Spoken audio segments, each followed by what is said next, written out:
नमो अरिहन्ताणं नमो सिद्धाणं नमो आयर्याणं नमो वज्रायाणं नमो लोय सव्यसाहूणम्।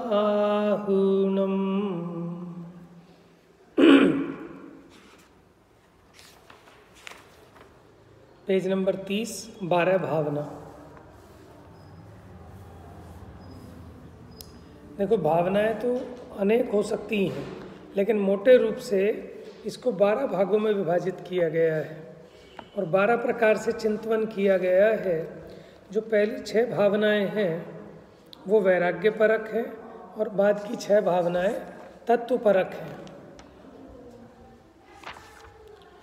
निज स्वभाव की दृष्टि धर 12 भावन भाई, माता है वैराग्य की चिंतत सुख प्रगटाय। 6 ढाला की 5वीं ढाल में भी आपने विषय पढ़ा है।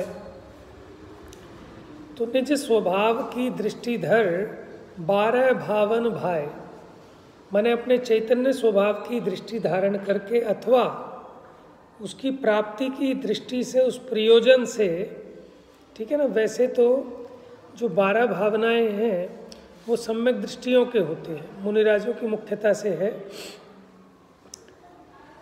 लेकिन अगर किसी को सम्यक दर्शन नहीं भी हुआ तो भी ये 12 भावनाएं उसके जीवन में वैराग्य को, सम्यक दर्शन आदि को उत्पन्न करने में कारणभूत होती हैं। अब कोई कहे कि तो मुनिराजों के लिए है तो हमें नहीं भाना, कि ऐसा नहीं है। जैसे 5 समितियां हैं, किसके लिए? मुनिराजों के लिए है।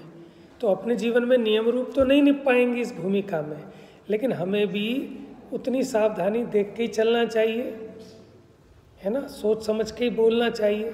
तो वो काम अच्छी चीज़ें हैं, तो अच्छी चीज़ों की नकल में फ़ायदा ही फ़ायदा है, कोई नुकसान नहीं है। बात समझ में आ रही है ना। बुरी चीज़ों की नकल तो नहीं करनी चाहिए, लेकिन अच्छी चीज़ों की नकल तो करनी ही चाहिए, ठीक है ना, जितनी हो सके। देखो, हम में कुछ अच्छाइयाँ होती हैं, कुछ बुराइयाँ होती हैं। हम क्या चाहते हैं, हमारे बच्चे में क्या आए? हमारा यही तो चाहते हैं ना कि जो हम में अच्छाई हो वो आ जाए, बस बुराई ना आए। अब ना आए उसके लिए क्या करें कि बच्चे के सामने हमारी वो बुराई प्रकट ना हो, इसकी सावधानी रखते हैं ना। समझ में आया ना। कोशिश तो ये करनी चाहिए कि हम पहले अपनी बुराई समाप्त कर लें, नहीं तो बच्चा जब हमें देखेगा तो माने कोई सिगरेट पीता हो तो वो पिता अपने पुत्र के सामने सिगरेट नहीं पिएगा। क्यों? कि उसमें भी आ जाएगी बुराई। इतनी सावधानी तो वो भी रखता है ना।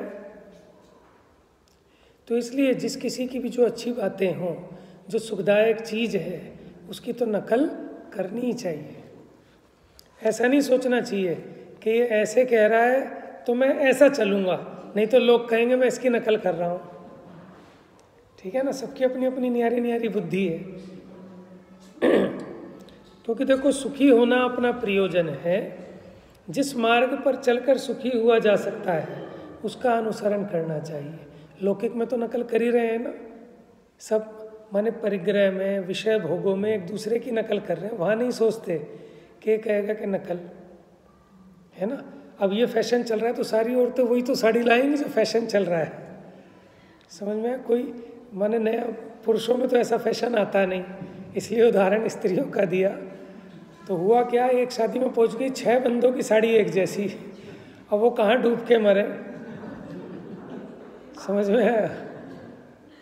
तो अब तुम उससे लेटेस्ट फैशन मांगोगे तो भैया वो लेटेस्ट तो वही चीज़ है, बस रंग ही तो अलग हो जाएगा, है।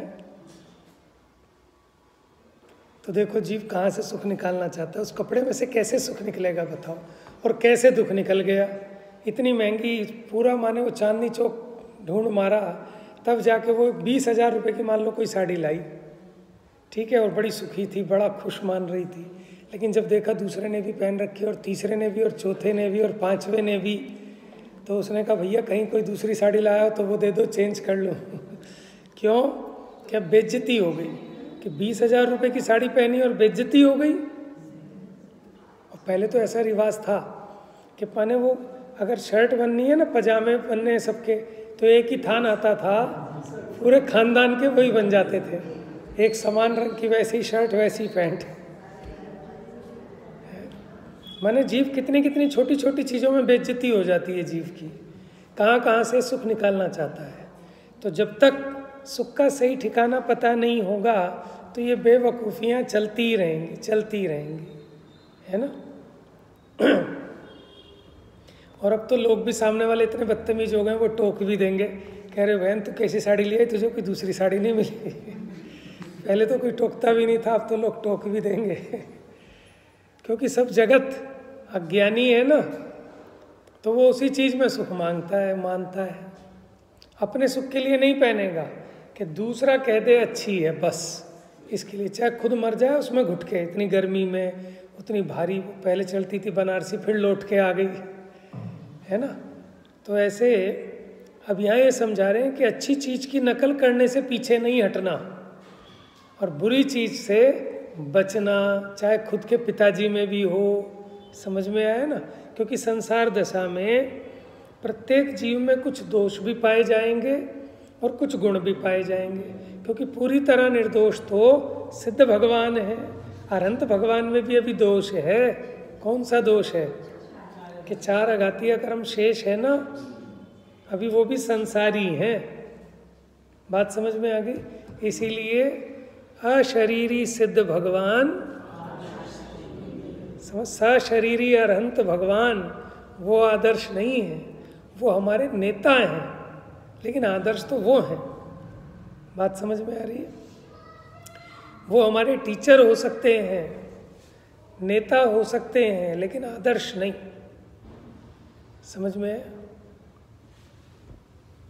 चलिए, तो निज स्वभाव की दृष्टि धर, मैंने अपने स्वरूप की दृष्टि रखकर मैं अब इन 12 भावनाओं को भाता हूँ, क्योंकि उसके बिना 12 भावनाओं का चिंतन ही नहीं हो सकता जब तक इसकी दृष्टि ठीक ना हो। माता है वैराग्य की। माता क्या होती है? संतान उत्पन्न करती है। उसी प्रकार वैराग्य को उत्पन्न करने के लिए ये 12 भावनाएं क्या हैं? माता है। चिंतत सुख प्रगटाए, कि इनके चिंतन करने से सुख प्रकट होता है।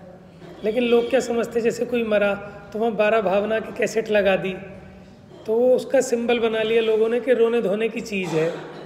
कि रोने धोने की चीज़ नहीं है, कि जो रो धो रहे थे उनका भी दुख मिटा दे, ऐसी ज़बरदस्त चीज़ है 12 भावना।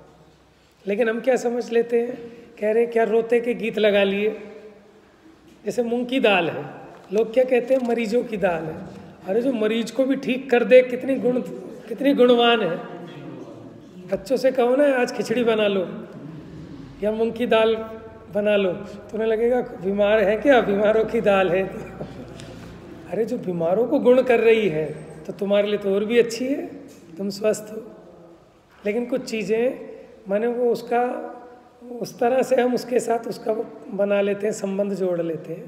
तो ये 12 भावनाएं सुख उपजाने वाली हैं। अच्छा, पहले तो ये निर्णय होना चाहिए कि वैराग्य में सुख है कि राग में सुख है। अब कहते तो हैं लेकिन लगे कि नहीं, माने अंदर से आनी चाहिए बात। ठीक है ना। खाना पीना, मौज मस्ती, घूमना फिरना, इसमें सुख होता है। देखो, होता है एक अलग बात है, लेकिन होने के बाद भी आप 2 मिनट बैठ के विचार तो आता है ना कि माने अगर मैं 2 घंटे झूले झूलने गया, पिकनिक मनाने गया, उसमें ज़्यादा आनंद था कि जब 2 घंटे मैंने प्रवचन सुना, स्वाध्याय किया, उसमें ज़्यादा निराकुलता मिली थी। बताओ आप, थकता कहाँ है जीव?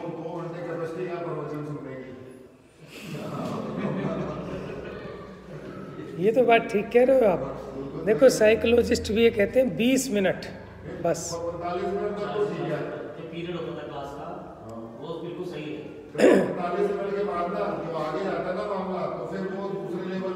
तो इसलिए माने जो फोकस कर सकता है ना ये जीव, माने अभी जो सामान्य बात चलती है लौकिक में कि 20 मिनट सफिशिएंट है। 20 मिनट कंसंट्रेशन से अगर कर लेना तो बहुत है। उसके बाद फिर एक ब्रेक देना चाहिए। ब्रेक क्या होता है? एक उदाहरण दे दिया, थोड़ा सा सब हंस लिए तो हो गया ब्रेक। समझ में आया ना क्योंकि कोई भी विषय है उसमें उतनी ज़्यादा लंबे समय तक कंसंट्रेशन नहीं बनता जीवों का, तो बीच में थोड़ा सा माने ये विषय पलट जाता है तो फिर से तैयार हो जाता है उपयोग लगाने के लिए। हाँ हाँ, तो वो बोझिल नहीं होता। समझ उतनी आता है जितना उपयोग लगता है, बाकी फिर इधर उधर भागते हैं ना तो फिर वो कुछ नहीं। आप ही देखो, आप शास्त्र पढ़ते हो ना, जैसे मानो शास्त्र पढ़ रहे हो आप, लेकिन आपके उपयोग में कुछ काम है, या मान लो कोई मीटिंग है हमारी या कुछ ऐसा अर्जेंट काम है, तो हम पढ़ तो लेंगे पेज पूरा, लेकिन समझ में कुछ नहीं आएगा। 2 घंटे का लेवल आपका होगा, हमारा नहीं, हमारा भी नहीं है, आपका तो होगा नहीं है, किसी का भी नहीं होता ऐसे, वो तो फिर अभ्यास से होता है। ठीक है, आपका अभ्यास तो ज़्यादा ही है। नहीं भाई साहब, मैं तो बस यहीं आके बैठता हूँ। ये तो पुरानी कमाई है कि जब हमने कर लिया फर्क तो पड़ता ही है। हाँ। तो अब क्या है कि पहले अपने को निर्णय होना चाहिए, देखो लगना चाहिए कि जब हम वैराग्य की चर्चा करते हैं, तत्व की चर्चा करते हैं, उस समय जो हमारी आकुलता में मंदता आती है तो उससे अपना फ़ायदा है, वो प्रॉफिट है। और जिस समय विषय भोगों में प्रवर्तते हैं उस समय आकुलता बढ़ती है कि घटती है। जब तक ये मापना नहीं सीखेगा अपने भीतर में, तब तक वो है कैसे लगेगा रागादिक भाव, और ये वैराग्य भाव उपादेय कैसे लगेगा। जिसको वैराग्य अच्छा लगता है ना वो सम्यक दृष्टि है, जिसको राग अच्छा लग रहा है वो मिथ्या दृष्टि है। राग की रुचि ये मिथ्यात्व है। देखो, राग होना मिथ्यात्व नहीं है, लेकिन राग भला रखना, राग में सुख लगना, राग में उपादेय बुद्धि, ये मिथ्यात्व है। और राग में हे बुद्धि भले भी छूट नहीं पा रहे, और वैराग्य में उपादेय बुद्धि, ये सम्यक्त्व का चिन्ह है। बात समझ में आ गई? भले ही धारण नहीं कर पा रहा, लेकिन अच्छा तो वही लगता है। अभी श्रद्धा संबंधी बात है।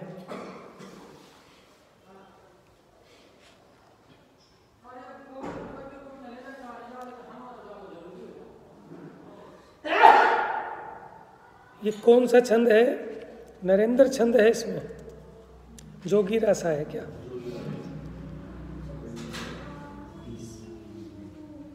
ज्ञानानंद स्वभावी वाली भी चल रही है। मैं आत्मा नित्य स्वभावी हूँ, ना क्षणिक पदार्थों से नाता, संयोग शरीर कर्म रागादिक,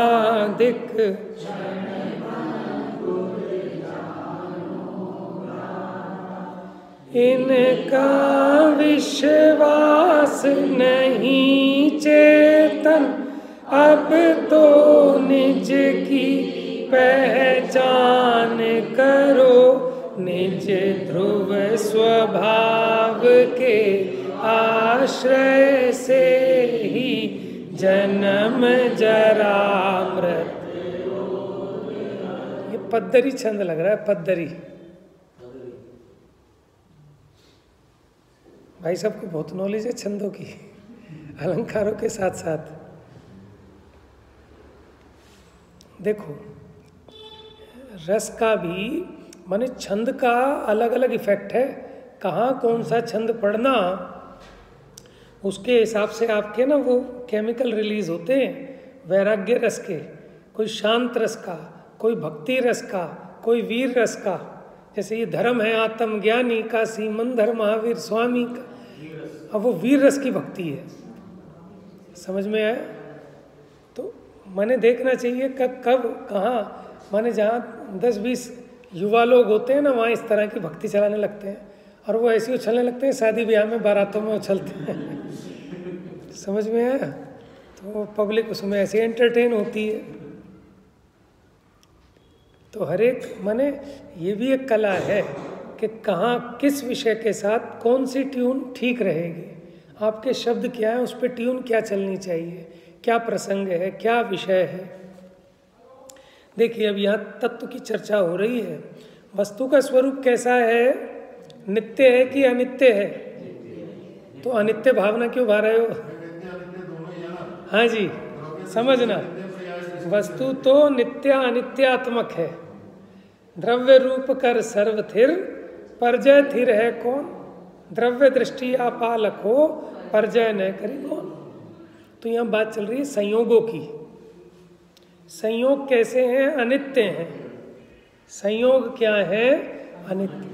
लेकिन संयोग अनित्य है, लेकिन मैं अपना मेरा स्वरूप वो नित्य है। क्योंकि जब हम अनित्य समझाएंगे तो उसके सामने आपको नित्य भी तो दिखाएंगे कि ये मत कर, तो फिर क्या करूं? बच्चे आप आए, बच्चे को कहते हो ये मत खेल, वो मत खेल, वो मत कर, ये मत कर, तो पापा करूं क्या? ये भी तो बताओ ना। पढ़ ले बस, तो क्या पढ़ूं? अच्छा है बताओ, इंग्लिश पढ़ ले। अब इंग्लिश में क्या पढ़ूं फिर? तो अब बताओ ना। हम लोग बचते हैं अपनी जिम्मेदारी से। हमारे को क्या है, आती एक डंडा चला देना, हमें खेल रहा है, पढ़ ले, पढ़ ले बस। ये क्या है ना, अपनी फॉर्मेलिटी पूरी, अपने को तसल्ली हो जाती है, मैंने बड़ा नेक काम कर दिया। कि भाई साहब ऐसे पढ़ाई नहीं होती। आप लेके बैठो, आप उसे बताओ कि बेटा आज देखे पढ़ेंगे मॉडल्स, बड़ी इंटरेस्टिंग चीज़ होती है। थोड़ा सा स्टार्ट कर दो ना गाड़ी को, फिर तो वो पढ़ लेगा अपने आप। लेकिन हमें क्या आदत है, पढ़ ले, क्या पढ़ूं, कुछ भी पढ़ ले, पढ़ ले। तो ऐसे पढ़ाई नहीं होने वाली। तो ऐसे ही आप कह रहे हो ये सब अनित्य है, अनित्य है, अनित्य है, तो रोएगा आदमी कि अच्छा ये शरीर भी अनित्य है, ये सब स्त्री पुत्र कुटुंब सब अनित्य है, तो रोएगा, दुखी हो जाएगा। फिर ये 12 भावनाएं आनंददायक कैसे हुई कि भैया संयोग ही अनित्य है, लेकिन तू अनित्य नहीं है, तू तो शाश्वत है। तो फिर कहाँ दुखी होगा? तत्व ज्ञान की बात करा रहे हैं यहाँ पर। तो सच्चा वैराग्य बिना तत्व ज्ञान के नहीं होता, ठीक है ना। शमशान वैराग्य वो तो झूठा है। तो मैं आत्मा नित्य स्वभावी हूँ, न क्षणिक पदार्थों से नाता। क्षणिक पदार्थ क्या है? जितनी भी आपको पर्याय दिखाई देती हैं वो सब क्षणिक हैं। पर्याय क्षण भंगुर। तो जितने संयोग हैं ये सब पुद्गल के स्कंद हैं, ये सब पर्याय हैं पुद्गल की, और ये क्षणिक है, निरंतर अपने स्वरूप से परिणमित हो रही हैं, हर समय वीक हो रही हैं, पुरानी हो रही हैं चीज़ें। आप जब भी कोई संयोग नया मिलता है आप कितने हर्षित होते हैं। जब मैं शादी में जाता हूँ मैं ये सोचता हूँ कि अभी इसकी शादी हुई है, नहीं नहीं, कितना खुश हो रहा है दूल्हा भी और दुल्हन भी, समझ में आया। लेकिन ये खुशी कितने दिन रहने वाली है, और ये वस्तु का स्वरूप है। इसमें कोई ऐसा नहीं कि ये अच्छे हैं और ये बुरे हैं। अच्छे बुरे की बात नहीं है, वस्तु का स्वरूप है। आप अपने घर में नया फ्रिज लाओ, कितना आपको चाव होता है। आप नया स्कूटर लाओ, नई बाइक, माने नई कार, नया कपड़ा, ठीक है ना। और उसके बाद फिर धीरे धीरे कैसे परिणाम हो जाते हैं, वो दुश्मन लगने लगता है संयोग, भगाओ इसको, हटाओ इसको। ऐसा क्यों हो रहा है कि वस्तु का स्वरूप है। वो वस्तु भी आपको कह रही है कि मेरे में सुख नहीं है।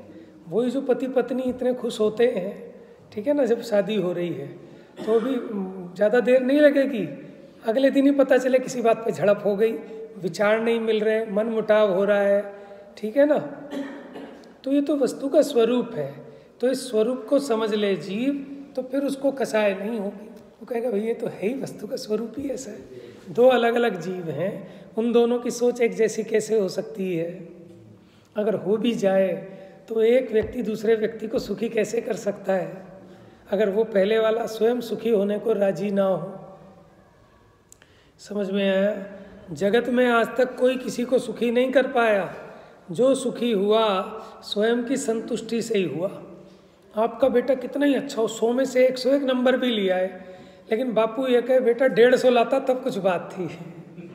तो बताओ ऐसे बापू को कौन बेटा सुखी कर सकता है?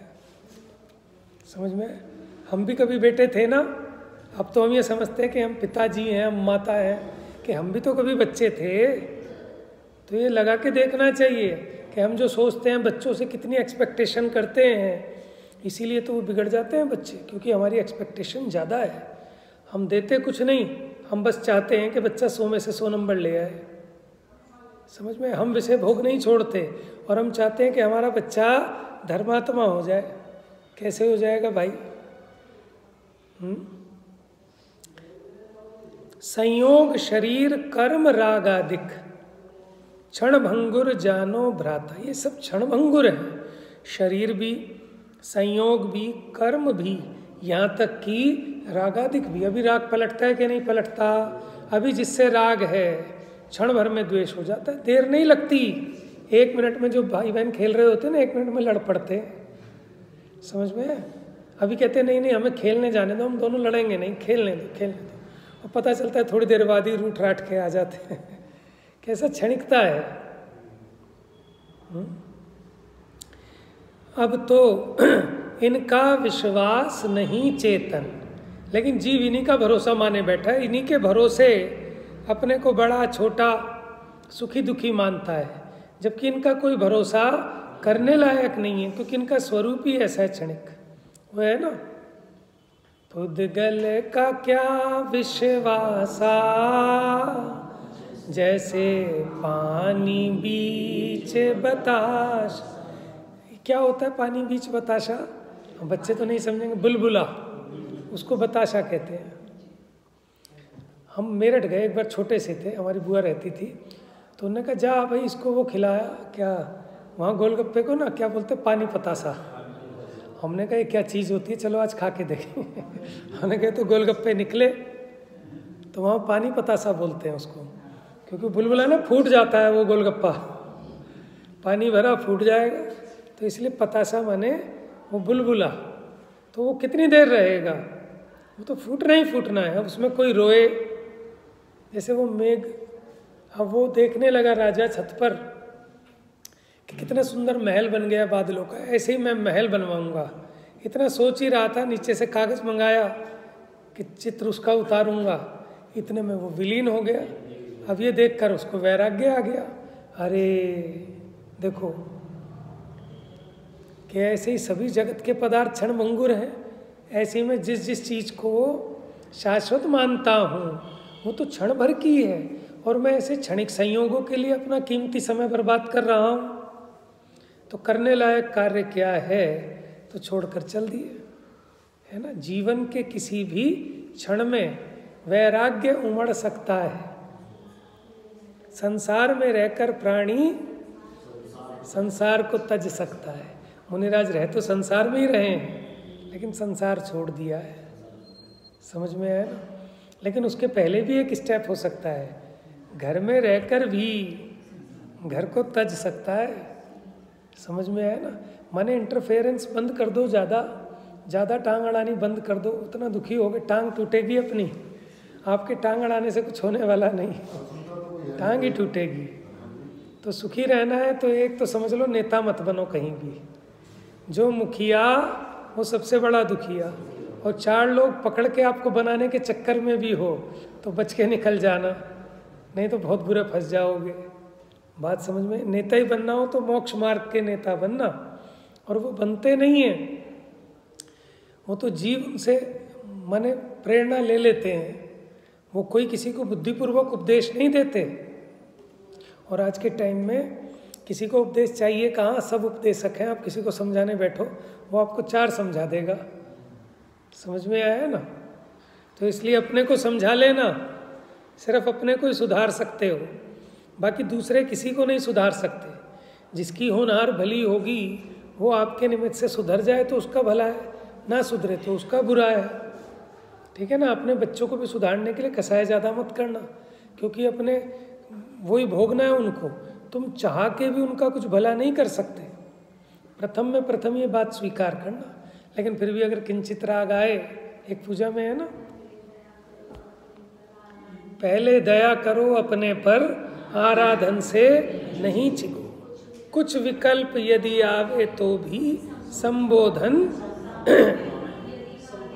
यदि माने, अगर वो मान जाए तो आप ये मानना कि उसकी योग्यता ही ऐसी थी, और नहीं माने तो किंचित खेद ना हो। मान जाए तो अहंकार मत करना कि भाई उसकी योग्यता थी तो मान गया, और नहीं माने तो फिर खेद भी नहीं होगा, उसकी योग्यता ऐसी। समझ में चाहे हर माँ बाप चाहते हैं, हमारे माँ बाप भी सोचते होंगे हम भी कलेक्टर बन जाए। समझ में आया। लेकिन सोचने से बनता है क्या कोई? तो इसलिए आप हम क्यों सोचें अपने बच्चों के लिए, उनका भी तो अपना भाग्य है कि नहीं है। जरूरी है वो 100 में से 100 नंबर लाएं? 100 में से 100 नंबर वाले बच्चे जरूरी नहीं है कि कुछ बन पाते हैं। 100 में से 50 वाले भी बहुत ज़्यादा सक्सेसफुल देखे जाते हैं। नंबर तो सिर्फ वहीं बंद रख दिए जाते हैं तिजोरी के अंदर। कोई नहीं पूछता जगत में नंबर। आपकी क्वालिटी, आपका पुण्य, सबसे बड़ी बात तो ये, पग पग पुण्य धरा पर चले, कंकड़ काटे सब दल मले। वज्रदंत चक्रवर्ती का 12 मासा है ना, उसमें जब पिताजी ने समझाया, बेटा तुम्हारे पैर इतने कोमल हैं, वहाँ कंकड़ होंगे, कांटे होंगे, तुम कैसे चल पाओगे? तो बेटे क्या समझाते हैं कि पल पल पुण्य धरा पर चले, कंकड़ कांटे सब दल मले। अगर पाप का उदय होगा ना तो जूता पहने हुए भी उसमें कील घुस जाएगी, और पुण्य का उदय होगा तो पुण्य का उदय आगे आगे चलेगा, कंकड़ भी आगे से हट जाएगा। कितनी तत्व की बात है देखो। अब ये जीव इसको समझ में आ जाए तो बताओ दुखी रह सकता है? तो जिन शासन जिसको मिल गया, अब उसे कौन दुखी कर सकता है बताओ जगत में? है मालिक ये कहे तुझे नौकरी से निकाल दूंगा, और ये मुस्कुराए कि कौन किसे निकाल सकता है? समझ में आया? जिसके जीवन में तत्व ज्ञान होगा उसको कहीं भय हो ही नहीं सकता है। तो इसलिए देखो भैया, तत्व ज्ञान के बिना वैराग्य होता ही नहीं है। इसलिए तत्व ज्ञान करा रहे हैं वैराग्य के नाम पे भी।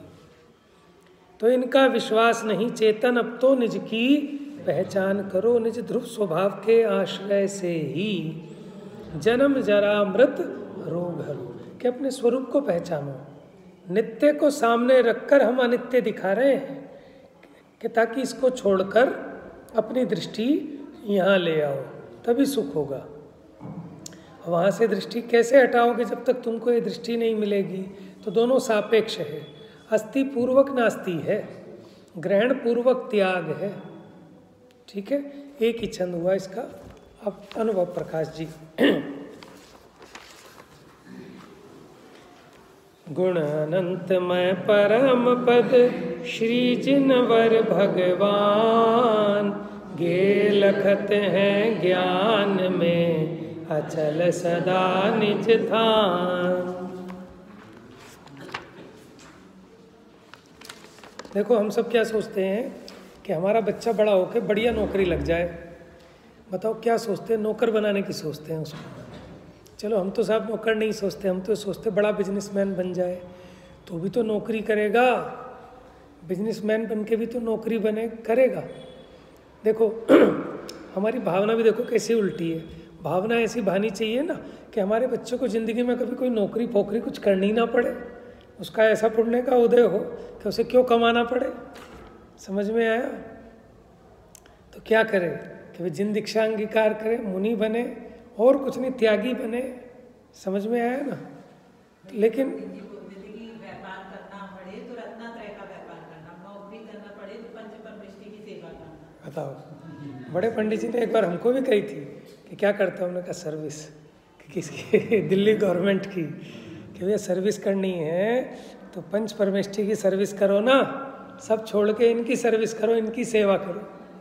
करे सेव ताकि करे देव सेवा है। देव, अरे देव उसकी चाकरी में खड़े रहते हैं, उसके घर का पानी देव भरी आएंगे। उसे जरूरत नहीं है कि घरवाली आके कहे यहाँ के बैठ गया स्वाध्याय करने, कौन भरेगा पानी? तो देवता भरी आएंगे। गोपाल दास वरैया जी के साथ होता था है। पंडित जी बच के निकल आते थे और आके स्वाध्याय करने बैठ गए। वो आके खड़ी हो गई सामने कि हुक्का कौन भर के आएगा? तो उन्होंने कहा, जब शक्ल देखते ही समझ गया कि हुक्का भूल गया आज में। तो उन्होंने कहा सभा में कि भाइयों बंधुओं मैं जरा आता हूँ अभी 10 मिनट में। तो लोग मज़े लेने लगे, सब तरह के लोग होते हैं ना। तो पंडित जी आ गए, उसका निपटा नुपटू के काम कभी भूल गया था कि पंडित जी एक प्रश्न है। पंडित जी ने कहा बाद में लेट हो रही है, अब स्वाध्याय कर लेते हैं। कि नहीं पंडित जी एक प्रश्न है। कि भाई ठीक है। पंडित जी समझ गए थे क्या पूछेंगे। कि उन्होंने पूछा कि पंडित जी आप सारी दुनिया को सुधारते हो, सारी दुनिया को समझाते हो, एक अपनी घरवाली को नहीं समझा सकते? तो पंडित जी ने क्या कहा कि वो तो मेरी गुरनी है। क्या है? गुरनी है। कि कैसे गुरनी है?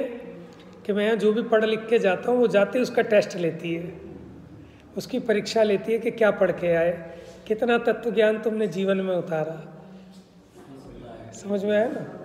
एक बार सुमत भाई जी ने सुनाया था ना कि ठंड के दिन थे, पंडित जी स्वाध्याय करके घर पहुँचे और पंडितानी ने वो घर गेट खोलते ही ठंडे पानी का घड़ा पलट दिया। तो उन्होंने क्या कहा कि भैया बादल अभी तक तो गरज ही रहे थे, आज तो बरस भी गए। ठंडक रखी, नहीं तो कितना लफड़ा हो जाए, कितना झगड़ा हो जाए, डिवोर्स की नौबत आ जाए। समझ में? हाँ, किसी के शुभागमन पे आपने उनका अभिषेक कर दिया। हमारा भी रोज होता है। तो आप ये देखो, ये तत्व ज्ञान अगर आपके जीवन में है तो आपको कोई कैसे भी प्रसंग मिले, कैसे भी निमित्त मिले, वो आपको दुखी नहीं कर सकते। समझ में आया ना? वो कहते अगर मान लो हमें ऐसी स्त्री मिली होती कि जो हमारे पैर दबा रही होती, बहुत मनोहारी होती, आज्ञाकारी होती, तो शायद हमारा मंदिर आने का मन करता है। आप सोचो। तो इसलिए जो है सो ठीक है। नित्य वैराग्यदायिनी। हाँ, नित्य वैराग्यदायिनी कहते थे उसको। इसलिए मंदिर आना पड़ता है। तो देखो, रत्नत्रय का व्यापार करो, करना है तो। और जब तक रत्नत्रय का व्यापार नहीं हो पाए ना, तो जो रत्नत्रय का व्यापार कर रहे हैं उन्हीं के पास जाके सेवा करो। अपने बच्चे को, हम पे इतनी पूंजी नहीं है कि हम रत्नों का व्यापार करा पाएँ, तो हम क्या कोशिश करेंगे कि कोई जो रत्नों का व्यापार करते हैं ना, ऐसे सेठ जी के यहाँ अपने बच्चे को सेट करा दो कि तनख्वाह, अरे साहब तनख्वाह दें तो ठीक, नहीं दे तो ठीक, 2-4 साल उनके पास रह लेगा ना तो अपने आप सेठ बन जाएगा। बात समझ में है? तो रत्नत्रय के व्यापारी कौन है? कि गुरुजन हैं। ठीक है, तो इनकी संगति में छोड़ दो बच्चे को, जिंदगी बन जाएगी उसकी। लेकिन हमें वहाँ नहीं छोड़ेंगे। कहाँ छोड़ देंगे? हॉस्टल भेज देंगे कि जहाँ उसको कैसा कुसंग मिलेगा, कैसे माने कैसे लोग हैं, भोगी लोग हैं वहाँ सारे, वहाँ अपने बच्चे को भेजने को तैयार हैं, लेकिन ज्ञानियों की संगति में भेजने को तैयार नहीं। तो अपनी उल्टी बुद्धि तो है ना। हमें उसका उत्थान कहाँ दिख रहा है? कि जहाँ उसका पतन हो रहा है। हम अपनी बच्ची को वेल एजुकेटेड करना चाहते हैं और क्या कहते हैं, अपने पैरों पे खड़ी हो जाए, माने उसको मजदूर बना देना चाहते हैं कि वो सुबह उठेगी, पहले सारा घर का काम करेगी, नाश्ता तैयार करेगी, फिर जॉब पे जाएगी, फिर थकी हारी आएगी, करना तो पड़ेगा ही ना, भले नौकर भी रख लो आप, फिर भी पूरा लगना पड़ता है कि नहीं लगना पड़ता। लेकिन हम उसमें उसका उत्थान समझ रहे हैं। कह रहे अगर वो थोड़ा धर्म ध्यान में लगाया होता तो उसके भाग्य ऐसे होते कि उसको सब चीज़ें अनुकूल मिलती, जिंदगी में नौकरी ना करनी पड़े। समझ में आया ना? अब लोग क्या करते हैं, इंश्योरेंस कराते हैं, किसका? हेल्थ का। पहले तो ऐसे परिणाम करेंगे, ऐसे काम करेंगे कि जिससे हेल्थ खराब हो, और फिर उसका इंश्योरेंस लेंगे, मोटा प्रीमियम भरेंगे। तो पहले ही सोच के बैठे हैं कि गारंटी से मुझे ऐसी बीमारियां लगेंगी कि जिसमें 20-50 लाख रुपए चाहिए होगा। तो भैया 20-50 लाख कम कमा लो, थोड़ा सा तसल्ली से, संतोष से काम कर लो, तो तुम्हें किसी इंश्योरेंस पॉलिसी की ज़रूरत नहीं पड़ेगी। लेकिन देखो, अपनी सोच ही उल्टी चलती है। हमें लगता है कि वो देखा देखी चल रहे हैं ना, कि साहब आपका बच्चा क्या कर रहा है, हम भी अपने बच्चे को वही करा देंगे, कि वो तो नरक जाने की तैयारी कर रहा है। साहब नरक ही तो है। कहाँ जा रहा है? जर्मनी जा रहा है, यूरोप जा रहा है, बच्चे को खाने को भी बासी खाना मिलता है। ठीक है ना? और क्राइम तो सब जगह बहुत है, ऐसा नहीं है कि क्राइम नहीं है। ठीक है, तो माने हमारी उल्टी समझ है। और भोगेगा कितना? कि पुण्य प्रमाण, करोड़ों रुपए का पैकेज है, लेकिन रूखी रोटी खा रहे हैं बेचारे। विदेशों में पड़े, एक एक छोटे छोटे से कमरे ले रखे हैं किराए में, 4-4 लड़के रह रहे हैं उसमें।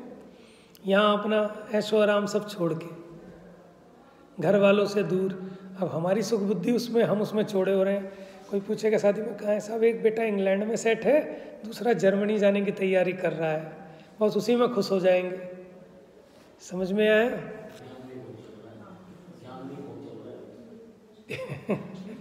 तो भ्रम से सुख मान रहे हैं ना, कि सामने वाला बस वह कह दे साहब बहुत बढ़िया, और उसकी और नींदें खराब हो जाती हैं। कि हम अपने बेटे को कहीं भेज नहीं पाए। अरे तुम्हारा बेटा तुम्हारे पास है, ठीक है ना, हारी में बीमारी में मंदिर तुम्हें साथ लेके जाता है, तो इससे बढ़िया कमाई क्या होगी। तो अब आप सोचो हमें क्या संस्कार देने हैं। लेकिन कब, कि जब हमें फील होगा कि किस चीज़ में फ़ायदा है और किस में नुकसान है, इतना तो अपने को निर्णय करना पड़ेगा।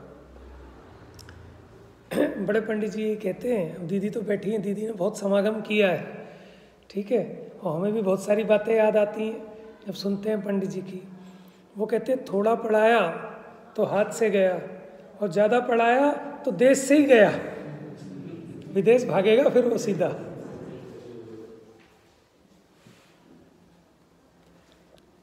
तो पढ़ाई होनी चाहिए प्रयोजन परक वाली, जो जीवन में काम आए।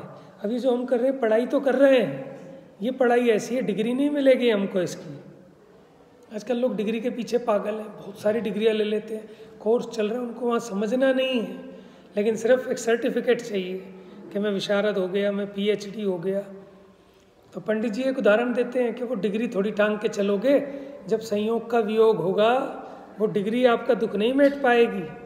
सामने शेर आ गया तो उसको अपना दिखाओ कि मेरा गन का लाइसेंस है, मेरे पास लाइसेंस है, कि वहाँ आपको गन चलानी आती होगी, लाठी चलानी आती होगी, तब काम करेगी। सर्टिफिकेट कोई काम नहीं करेगा कि मैं बहुत बड़ा पंडित हूँ, मैंने फला फला जगह से डिग्रियाँ ली हैं, कोई काम नहीं करेगी। मैंने इतने शास्त्र पढ़े हैं, उतने शास्त्र पढ़े, कोई काम नहीं आएगा।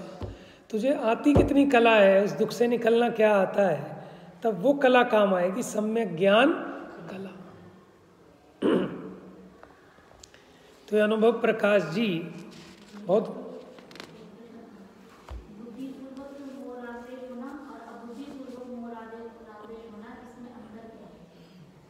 देखो, बुद्धिपूर्वक और अबुद्धिपूर्वक के क्या हैं। अभी जो हम अपनी भूमिका में करते हैं ना, बुद्धिपूर्वक ऐसा निमित्त मिलाते हैं। बुद्धिपूर्वक का मतलब होता है जो अपने ज्ञान में भी आए और दूसरे के ज्ञान में भी आ जाए, उसको भी बुद्धिपूर्वक कहते हैं। एक अपेक्षा तो ये है, माने सामने वाले को भी पता लग जाए कि ये जो काम कर रहे हैं इस वजह से कर रहे हैं, इस उससे कर रहे हैं। एक होता है अबुद्धिपूर्वक। अबुद्धिपूर्वक वो होता है कि जो अपने भी ज्ञान में ना आए और अन्य सामने वाले के भी ज्ञान में ना आए। लेकिन आप जिस अपेक्षा से पूछना चाह रहे हो, वहाँ बुद्धिपूर्वक का मतलब है कि जानबूझकर, माने अपने जानते बूझते उसमें सुख बुद्धि है, इसलिए उस रागादिक को करना, ये तो हो गया बुद्धिपूर्वक, ठीक है ना। आप करना तो नहीं चाहते, लेकिन नहीं चाहते हुए भी, जैसे देखो आप मंदिर में आए, ठीक है, मंदिर में आप पूजा कर रहे हो, तो बुद्धिपूर्वक पुरुषार्थ आपका क्या है कि मेरे को भक्ति के ही परिणाम आए, मुझे तत्व विचार ही चले। बुद्धिपूर्वक तो ये है। लेकिन ना चाहते हुए भी आपको आज सब्जी क्या बनानी है घर जाके, आज बच्चे की ट्यूशन जल्दी की है, ना चाहते हुए भी ये विचार आ जाते हैं ना, तो ये अबुद्धिपूर्वक के कहलाएंगे। बात समझ रहे हैं आप, है ना। अब आप क्या पूछना चाहते हो इसमें कि देखो, हम ये कहते हैं कि बुद्धिपूर्वक तो जीव जो बुद्धिपूर्वक के रागादिक है उसको छोड़ने का ही उपदेश है जिनवाणी में। जो अबुद्धिपूर्वक के वो तो आपके ज्ञान के विषय ही नहीं है, उनको आप कैसे छोड़ोगे। जैसे ऊपर ऊपर के गुण स्थानों में मुनिराज के भी रागादिक हैं, लेकिन उसको मिटाने का कोई उपदेश और पुरुषार्थ अलग से नहीं दिया जा सकता। क्यों? क्योंकि वो सहज में अपने ज्ञान गम में नहीं है, ठीक है ना। हम तो जहाँ अपने आप जानबूझकर राग आदिक अपने बढ़ाते हैं, उन चीज़ों का उपदेश दिया जाता है। जितना चरणानियोग है वो सारा का सारा उपदेश ऐसा देता है कि जो आप बुद्धिपूर्वक राग आदिक कर रहे हैं उनको छुड़ाने का उपदेश है। उसके बाद जो आपके ज्ञान में ही नहीं आ रहा उसको आप क्या छोड़ोगे।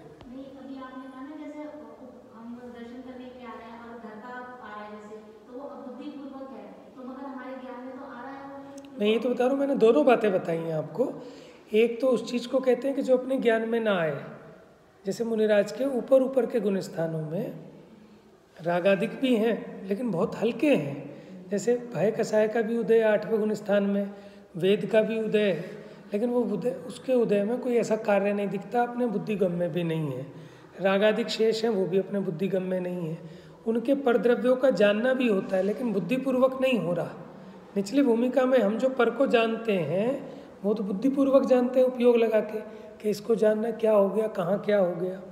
लेकिन उनके शुक्ल ध्यान चल रहा है, 8वां गुण स्थान है, तो भी उनके बताया था ना व्यंजन अर्थ योग संक्रांति हो रही है, एक गे से दूसरे गे पर उपयोग पलट रहा है, वो अबुद्धिपूर्वक है, अपने ज्ञान का विषय नहीं है।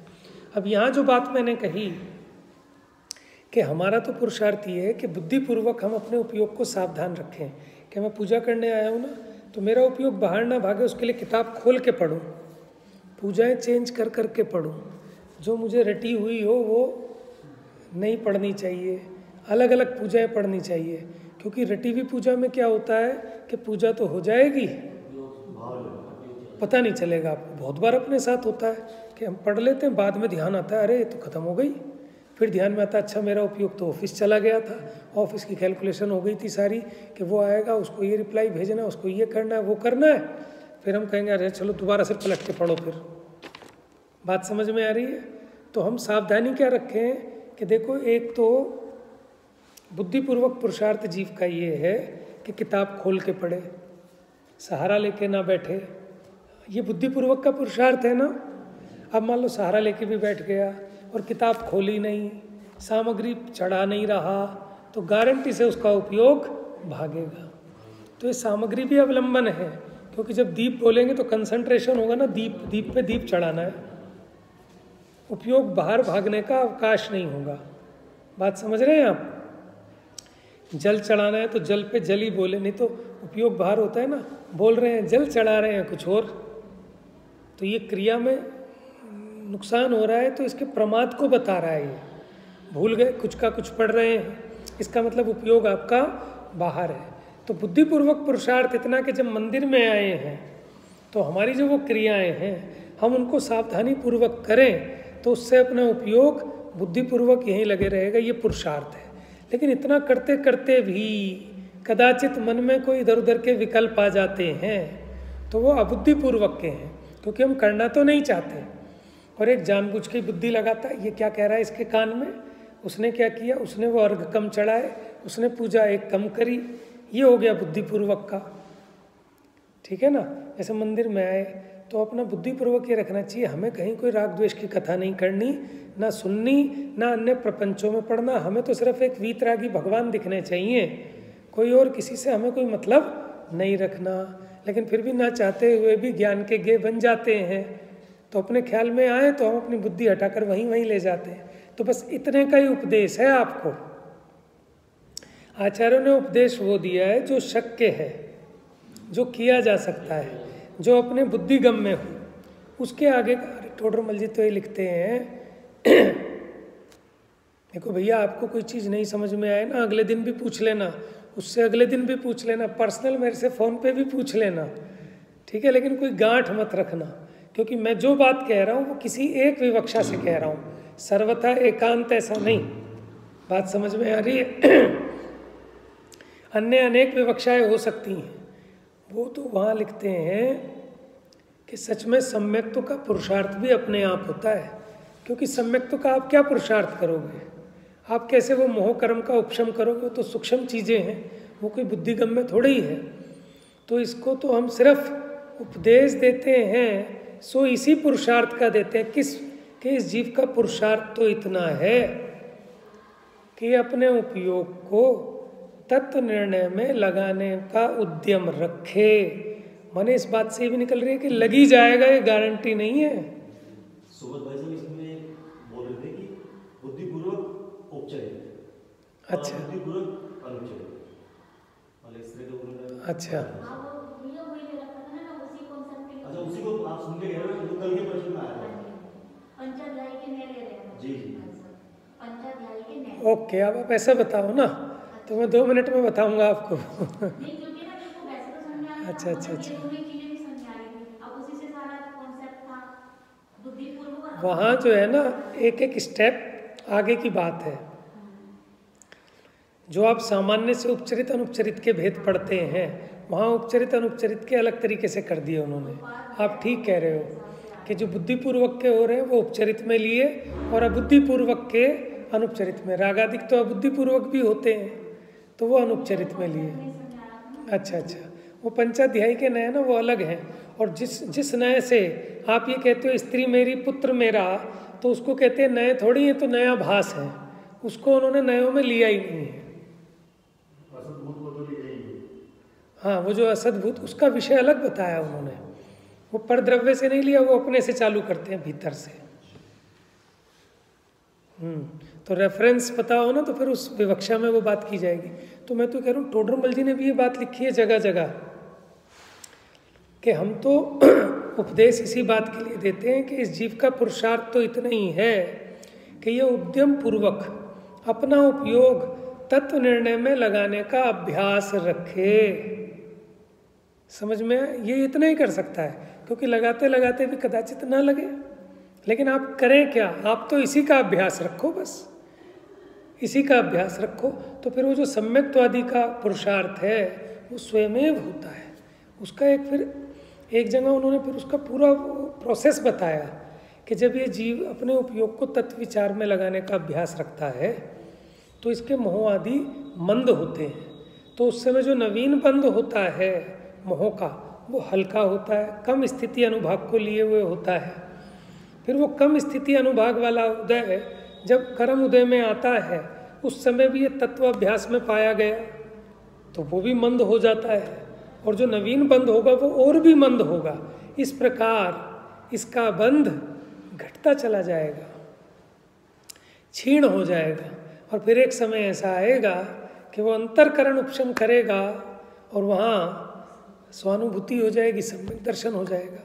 तो इसको उपदेश देते हैं तो इसी बात का देते हैं, हम सम्यक तो का उपदेश नहीं देते, वो आपके हाथ की बात नहीं है।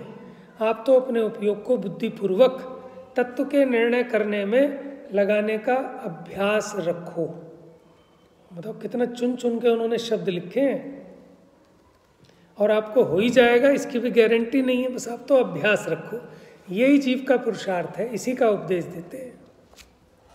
तो ये जैसे ध्यान के कारण जैसे कहते हैं ना कि जो उपयोग गेट झलकते ही रहते हैं, मतलब कि उसमें हटाना नहीं है किसी को भी, तो वहाँ पर बुद्धिपूर्वक क्या आते हैं, अबुद्धिपूर्वक वाले आते हैं। हाँ जी, अबुद्धिपूर्वक के आते हैं। सामायिक में भी बैठता है ना जीव, तो बुद्धिपूर्वक के विकल्पों का तो त्याग करता है, अपने चित्त को पाठ आदिक में लगाता है।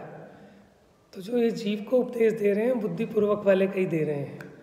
बुद्धिपूर्वक का करोगे तो अबुद्धिपूर्वक का अपने आप होएगा। फिर परसों मैंने आपको जब क्वेश्चन पूछा था ना, तो उस दूसरा वाला क्वेश्चन भी था, वो आंसर उसी में आ गया था। अच्छा, तो मगर फिर अब दोबारा से जैसे आज भाई साहब का सुना ना, तो फिर से वही अबुद्धि वही चीज हो गई। अच्छा अच्छा अच्छा, तो इसलिए मैं उन दोनों की कोई बात नहीं, आप समझ लो। आपको जो नए चक्र वाले नए हैं उनका क्रम पता होना चाहिए बस। तो अगर वो आते हैं तो उससे वो तुरंत समझ में आ जाएंगे, बस थोड़ा सा चेंज है, एक एक स्टेप आगे बढ़ेंगे उसमें। चलिए, अब ये अनुभव प्रकाश जी की एक दो लाइन पढ़ते हैं, थोड़ा 93 था।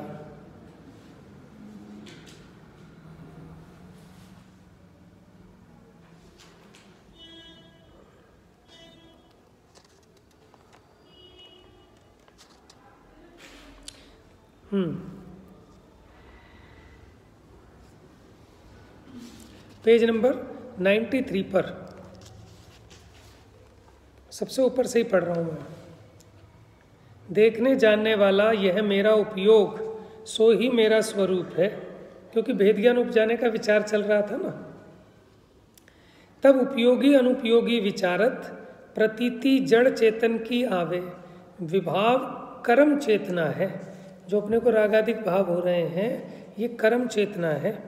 कर्म राग द्वेष मोह भाव कर्म, तिसमें चेतना परिणमे है, तब चिद विकार हुए हैं। इस चिद विकार को आप करी आपा मलिन किया। अब ये है तो चेतना का विकार, इसको अपना स्वरूप मानकर इसने अपने आप को मलिन किया, अपनी श्रद्धा को मलिन किया। केवल ज्ञान प्रकाश आत्मा का विलास है, तिसको ना संभारे। मोह वशते ग्रंथ को सुने हैं और जाने हैं। माने ग्रंथ को भी सुनता है, पढ़ता है, तत्व की बात को भी। तो जैसे वो चींटी अपनी दूसरी बहन के घर गई थी, चीनी के पहाड़ पे, नमक के पहाड़ पे रहती थी, तो सूखती चली गई। क्यों? क्योंकि वो अपनी दाढ़ में वही नमक की डली दबा के गई थी। अब उसको चीनी का स्वाद कैसे आवे? नमक का ही स्वाद आ रहा था। तो ऐसे ही जीव सच्चा शास्त्र भी सुनता है, लेकिन वो मिथ्यात्व को दबा के बैठता है, अपने छोड़ने को राजी नहीं होता अपनी मान्यता को। तो ग्रंथ को भी सुनता है, लेकिन मोह के वशीभूत होकर। शरीर विनसेगा, परिवार धन तिया पुत्र ये भी ना रहेंगे, पर इनसो हित करे नरक बंद पड़े, अनंत दुख कारण को सुख समझे। पढ़ता भी है, जानता भी है, लेकिन फिर भी उल्टा उल्टा ही मानता है। ठीक है, बाकी चर्चा कल करेंगे। जा वाणी के ज्ञान से सूझे लोकालोक, सो